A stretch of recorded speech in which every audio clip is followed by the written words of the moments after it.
Welcome to everyone. MRS ID कैसे track कर सकते हैं। गूगल पे जाएंगे, इधर टाइप करेंगे track MRS ID,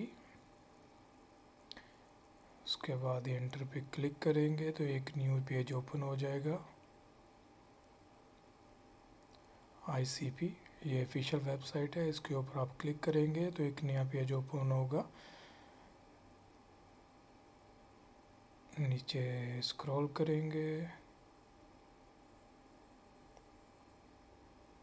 check application status. इधर आपने अगर एमआरएस आईडी रिन्यूअल के लिए दिया है तो अपना 784 से जो कंप्लीट नंबर एमआरएस आईडी का विदाउट डैश या स्पेस के टाइप करेंगे। अगर आपने फर्स्ट टाइम एप्लीकेशन सबमिट की है तो PRN नंबर जो एप्लीकेशन टाइप एमआरएस आईडी का एप्लीकेशन के ऊपर नंबर होता है वो वाला नंबर इधर टाइप करेंगे। उसके बाद एंटर पे क्लिक करेंगे तो इधर ये नीचे आपको एरो का निशान नज़र आ रहा है, इस पर क्लिक करके भी आप अपना स्टेटस चेक कर सकते हैं। तो हमारा कार्ड इधर कार्ड इज़ प्रिंटेड शो कर रहा है। तो अभी हम चेक करना चाहेंगे कि हमारा एमआरएस आईडी पोस्ट ऑफिस के पास है या साजल के पास है।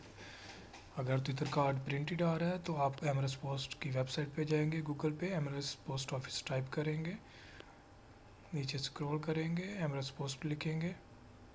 इसके अंदर आप अपना जो एमआरएस आईडी का टाइपिंग एप्लीकेशन PRN नंबर है वो इधर कंप्लीट नंबर टाइप करके ट्रैक एंड आइटम करेंगे। ये जो तस्वीर में आपको पिक्चर में शो कर रहा है PRN नंबर, तो आपको इधर आपका एमआरएस आईडी का स्टेटस शो करेगा।